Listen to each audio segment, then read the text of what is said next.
يا صباح الفل والضحك والروقان على كل ست رايقة اللي أول ما تصحى الصبح بتبص في المراية وتقول يا أرض تهدي ما عليكي أدي الست الرايقة صحيت. صباح اللي بتصحى مش على صوت المنبه، لأ، دي بتصحى على صوت الإلهام والنسكافيه وهو بيغلي، وكأنه بيقول لها اصحي يا ملكة، يومك مستني يتجمل بيكي.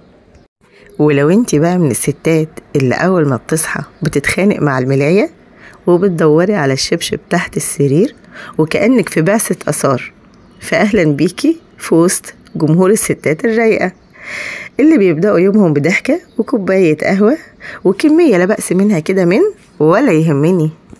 ولو انتي من الناس اللي طول الوقت بتدور على الراحة ومش لاقياها، تعالي هنقرب منها مع بعض سوا.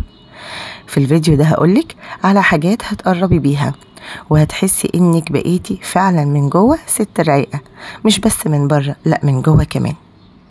اول حاجة واهم حاجة، قربي من ربنا من غير توتر، من غير قلق. مش لازم القرب من ربنا يكون بالتزامات وحاجات تلزمي نفسك بيها صعبة، ديننا يسر وحاجات بسيطة قوي.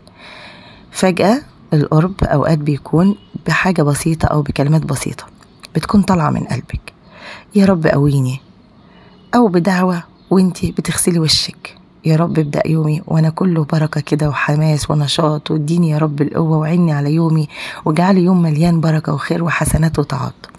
او بدمعة نازلة وانتي بتسمعي القرآن. هتقربي من ربنا بحاجات بسيطة قوي وانتي ماشية في يومك عادي وانتي برضو ست رايقة. صدقيني القرب ده بيطمن، بيهدي، بيخلي قلبك متشال مش شايل. تعالي نتفق مع بعض، مش لازم كل ما تلاقي نفسك فاضية تدخلي وتنضفي في المطبخ، لا لا لا، تعالي اقعدي اتنفسي افصلي، وافصلي دي بقى حطي تحتها كام خط كده. قربي من الطبيعة بأي شكل من الأشكال، اطلعي بقى شوفي شوية زرع، اهتمي بزرعية صغيرة عندك، المهم دخلي نفسك في مود الطبيعة. كوباية شاي بالنعناع تكون في الهوا مش بس جوه، لا، افتحي الشباك كده او افتحي البلكونة واشربي الشاي بالنعناع. مشوار بسيط كده في وسط الخضرة والزرع بيعملك اعادة تشغيل لمخك.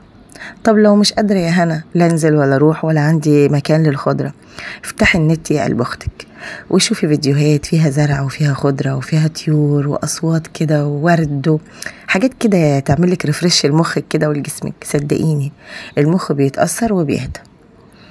الست الرايقة اللي بتحترم جسمها مش بس شكلها، لا، احساسها. لما تحس انها تعبانة بتنام، ولما بتجوع بتاكل ومش بتأجل وتقول لا اصل ورايا كذا في البيت لما اخلص هبقى اكل، لا اصل الولاد مش عارفه ايه لما اخلص هبقى اكل، لا اصل الشغل لما اخلص هبقى اكل. لو استنيتي الدنيا مش هتخلص. استجيبي لجسمك ولاحساسك، وبتوقفي لما جسمك يصرخ ويقولك كفايه. اوعي تجبري نفسك على انها تكون مثاليه وانك بتعملي كل حاجه وانك سوبر وومن. سوبر وومن دي احنا مش عايزينها الا في اوقات معينه انت قادره تكوني كده، لكن غير كده ادي لنفسك فرصه وعيشي احساسك وجسمك واستجيبي لصراخات جسمك واستجيبي لنفسيتك. فرق كبير جدا بين الكمال والرضا. اللي بتدوري على الكمال تعالي وانا اقولك الكمال عمره ما هيحسسك بالرضا، بالعكس هتتعبي. انما لو دورتي على الرضا هيفرق معاكي كتير، هتروقي من جوه، هيخليكي دايما من جوه رايقة، مش ست رايقة بس، لا، جواكي رايق، جواكي سكينة، جواكي هدوء.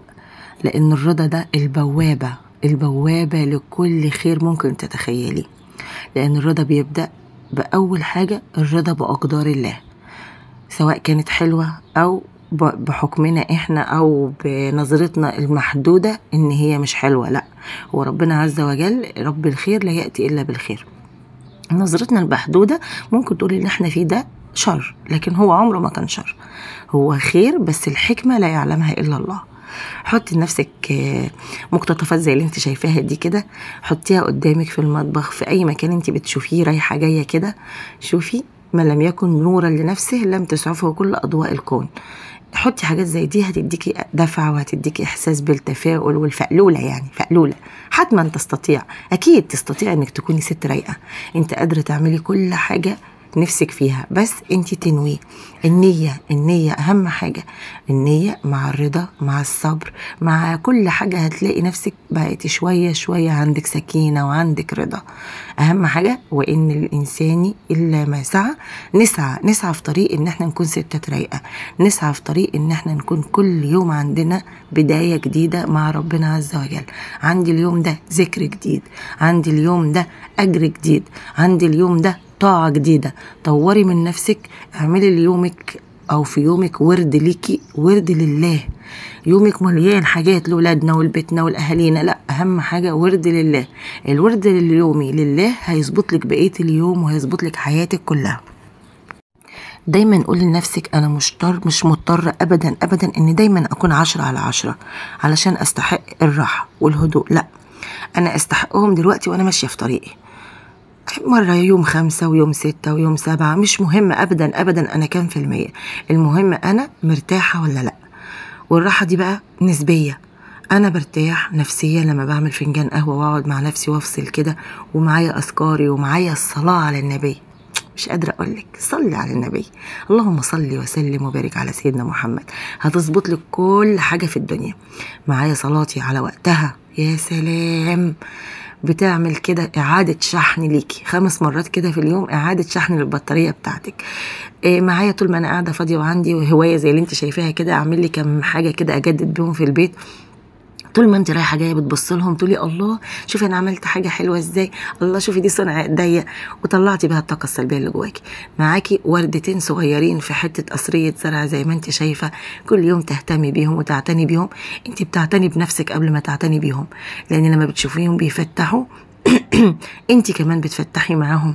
صدقيني احساسك بالورده وهي بتفتح، انت بتفتحي معاها من جواكي، وبتبقي احلى ست رايقه في الدنيا كلها. لو الفيديو ده بقى حسسك انك تستحقي تكوني ست رايقة، اعملي لايك وسيبيلي تعليق قولي لنا فيه ايه اول حاجة هتقربي منها علشان ترجعي ست رايقة. واوعي تنسي ان راحتك مش بس رفاهية، لا، راحتك دي حقك، دافع عنه، دافع عن حقك في الحياة، دافع انك تعيشي ست رايقة، دافع انك تعيشي ست مؤمنة راضية مبسوطة فرحانة. كل اللي حواليها أقدار من الله، هي عايشة بيها، بتتقلب كده في نعم من الله. كلنا بنتقلب كده في نعم من الله عز وجل، بنسبح وغرقون، بصي غرقون كده في بحر من النعم. اللون الأخضر لون بهجة وتفاؤل، وطبعا لون أخضر يعني إيه؟ يعني نزرع نخلة في الجنة. سبحان الله وبحمده، سبحان الله العظيم. وربنا يجعل أيامكم كلها خير وكلها بركة وكلها طاعة وكلها حسن ظن ويقين في الله بأن النهاردة هيكون يوم جميل. النهاردة وبكرة وبعده كل أيامي وأيامكم جميلة ببركة رضا ربنا علينا. وشعارنا دايما طول ما أذكارك ملازماكي طول ما بركة ربنا معاكي.